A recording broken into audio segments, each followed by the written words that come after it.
Chapter 28. Ahab. For several days after leaving Nantucket, nothing above hatches was seen of Captain Ahab.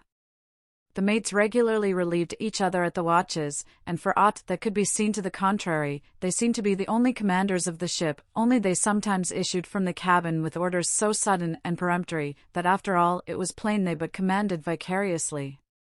Yes, their supreme lord and dictator was there, though hitherto unseen by any eyes not permitted to penetrate into the now sacred retreat of the cabin. Every time I ascended to the deck from my watches below, I instantly gazed aft to mark if any strange face were visible, for my first vague disquietude touching the unknown captain, now in the seclusion of the sea, became almost a perturbation.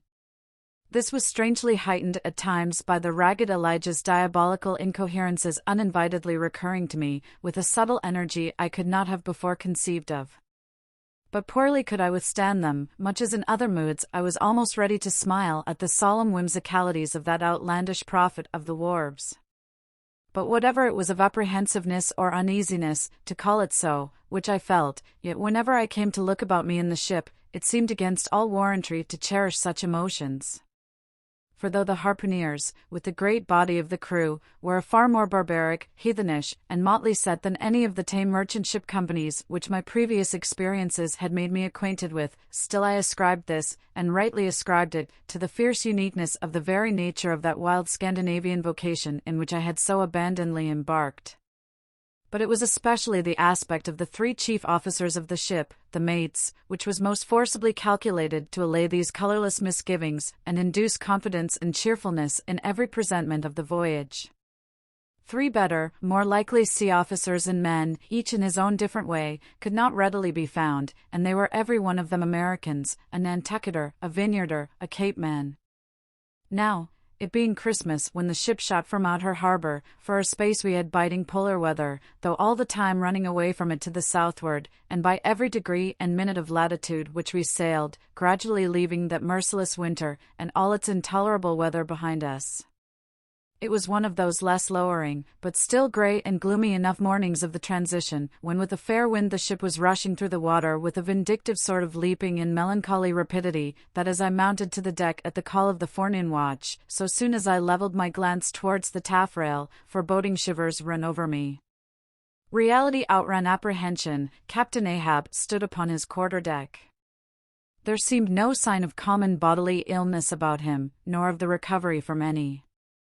He looked like a man cut away from the stake, when the fire has overrunningly wasted all the limbs without consuming them, or taking away one particle from their compacted aged robustness.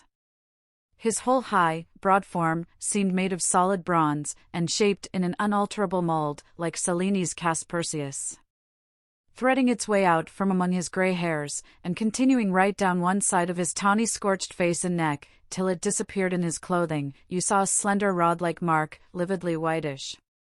It resembled that perpendicular seam sometimes made in the straight, lofty trunk of a great tree, when the upper lightning tearingly darts down it, and without wrenching a single twig, peels and grooves out the bark from top to bottom, ere running off into the soil, leaving the tree still greenly alive, but branded. Whether that mark was born with him, or whether it was the scar left by some desperate wound, no one could certainly say. By some tacit consent, throughout the voyage little or no allusion was made to it, especially by the mates. But once Tashtego Sr., an old gay-head Indian among the crew, superstitiously asserted that not till he was full 40 years old did Ahab become that way branded, and then it came upon him, not in the fury of any mortal fray, but in an elemental strife at sea. Yet, this wild hint seemed inferentially negatived, by what a grey Manxman insinuated, an old sepulchral man, who, having never before sailed out of Nantucket, had never ere this laid eye upon wild Ahab.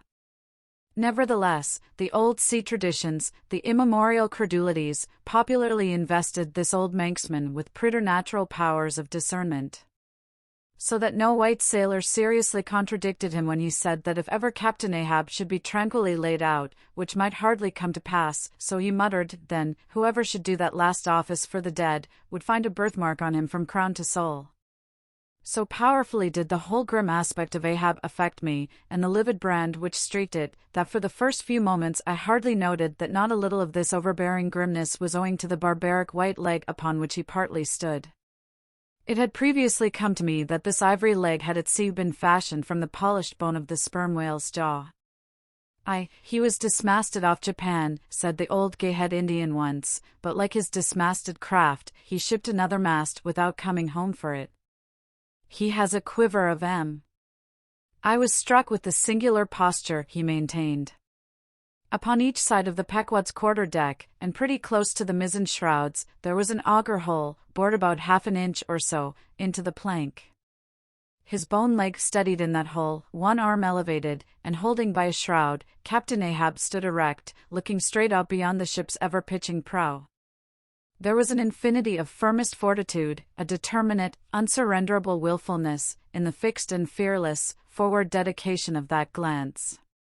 Not a word he spoke, nor did his officers say aught to him, though by all their minutest gestures and expressions they plainly showed the uneasy, if not painful, consciousness of being under a troubled master eye. And not only that, but moody-stricken Ahab stood before them with a crucifixion in his face, in all the nameless regal overbearing dignity of some mighty woe. Ere long, from his first visit in the air, he withdrew into his cabin. But after that morning, he was every day visible to the crew, either standing in his pivot hole, or seated upon an ivory stool he had, or heavily walking the deck. As the sky grew less gloomy, indeed, began to grow a little genial, he became still less and less a recluse, as if, when the ship had sailed from home, nothing but the dead wintry bleakness of the sea had then kept him so secluded.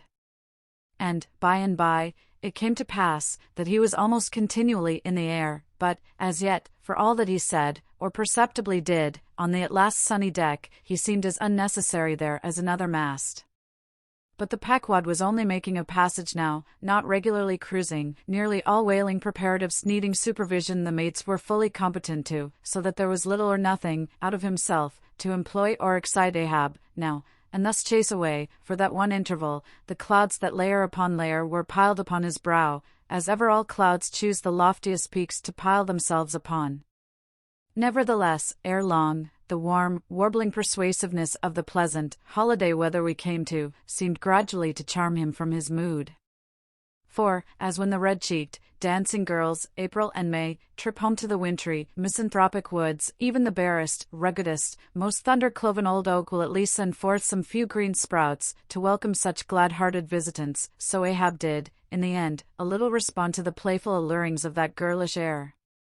More than once did he put forth the faint blossom of a look, which, in any other man, would have soon flowered out in a smile.